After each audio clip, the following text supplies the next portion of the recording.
Muslim rights concern has accused ex-President Olusegun Obasanjo of being motivated by his hatred for Muslims in his latest political intervention. Professor Ishak Akitola, Director Muslim Rights Concern, in a statement on Saturday said it noted with the overzealousness exhibited by ex-President Olusegun Obasanjo on the Nigerian political scheme, which pointed towards renewed anti-Muslim campaign as he bays and ululates all over the place, particularly in churches, in his usual loquacious manner.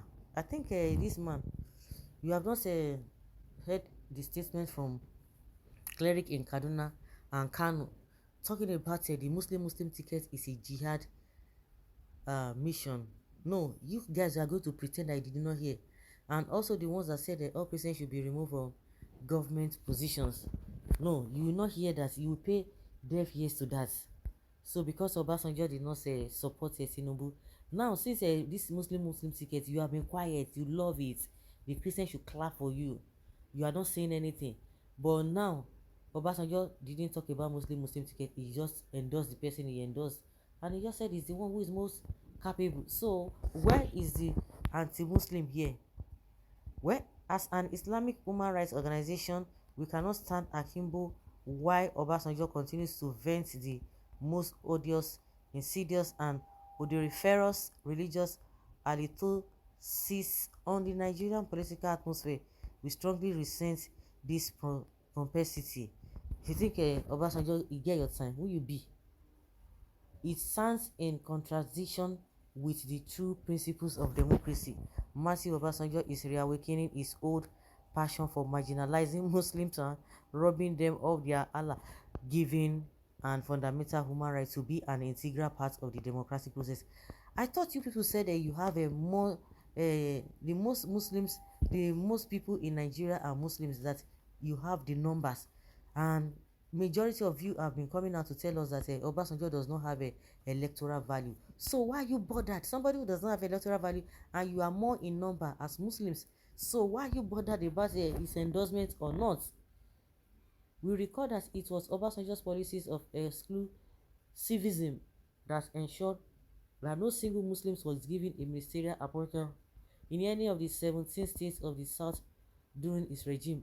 Whilst he engaged in a tortuous policy of isolated selection of favoring Christians from Muslim majority area in his appointment. You see how these people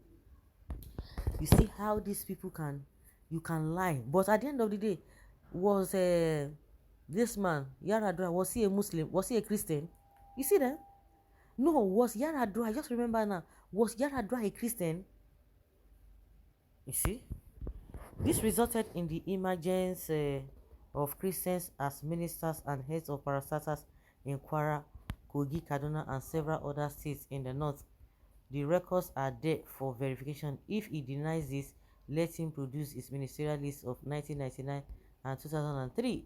The current obnoxious practice of picking mainly Christians has resulted into the army and police even more core Muslims areas began in Obasanjo's time. Nonetheless, we appeal to Muslims all over the country to ignore Obasanjo's provocations and his anti-Muslim prejudice. Obasanjo has become a political featherweight, an inspired politician whose endorsement is as meaningless as that of a street boy hawking pure water. Therefore, he cannot effectively rubbish Muslim presidential candidates of timber, caliber, and caterpillar, he further said. He said there was nothing for Nigeria Muslims to worry about a former president who scored 18 votes while his opponent scored 87 votes in his own Ward 11 Unit 22, Olushomi Compound, Abeokuta North Local Government. In the 2019 presidential election, a man without any electoral value should not give us sleepless nights. I think the best thing, you shouldn't have even responded. If he's not giving you sleepless nights, you shouldn't have even responded in the first place. Neither should a man who refused to treat Christians and Muslims equally but gave all the milk and honey in the land to people of his own faith alone teach us any lesson in justice and equity. What Nigeria needs is a leader who has evidence of treating both Christians and Muslims equally, both within his own family and beyond. Only such a man can ensure equal treatment of every Nigeria. This man, your matter, it gets as it be. He really gets as it be. Well, neither should a man who refused to do that be giving us sleepless nights.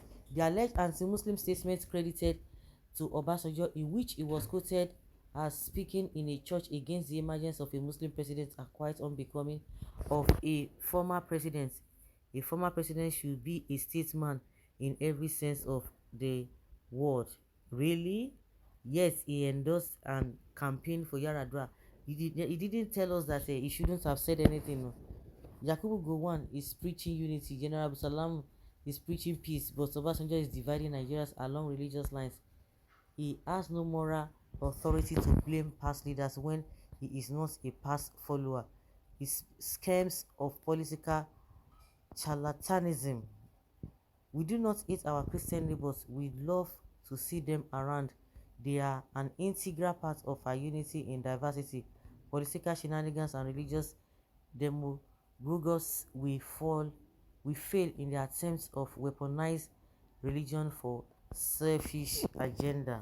Nigerian, I don't hear this man. The worries is on Murik and Akintola. Akintola has not been using his drugs. Can someone please help him? It is true, Murik has never supported anything good. I don't even know why it is so. What did he say when Obasanjo endorsed them in 2015? Good question. Oh. The Murik require further psychiatric attention urgently for writing nonsense write-up.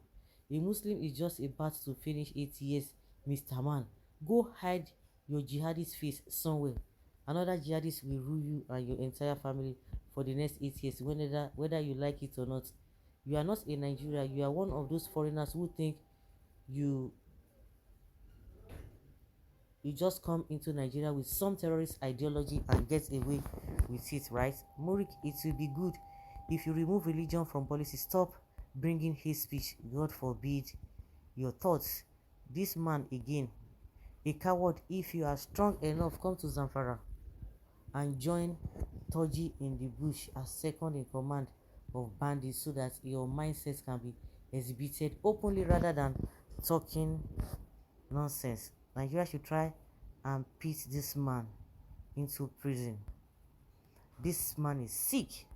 If you like Christian, you should know that after a Muslim 8 years rule, it is time for a Christian 8 years rule. This man yet to condemn the Gumi that shows public hatred for Christians. No, he won't do that.